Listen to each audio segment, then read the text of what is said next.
Hello. Wikipedia's picture of the day, July 14, 2024. Today's video is about Happy Chandler. Happy Chandler, July 14, 1898, June 15, 1991, was the 44th governor of Kentucky, 1935 to 1939, a member of the U.S.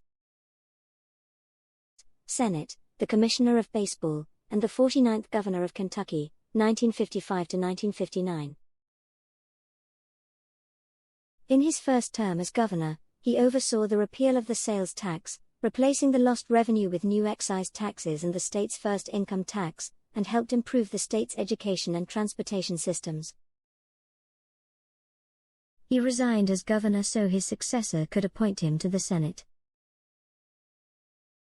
A fiscal conservative and disciple of Virginia's Harry F. Byrd, Chandler opposed parts of Roosevelt's New Deal and openly disagreed with the president's decision to prioritize European operations in World War II over the Pacific War.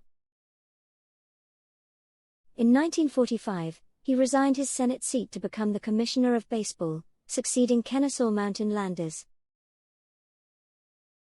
He approved Jackie Robinson's contract with the Brooklyn Dodgers, initiating the racial integration of Major League Baseball. Thanks for watching. And don't forget to like, comment, and share.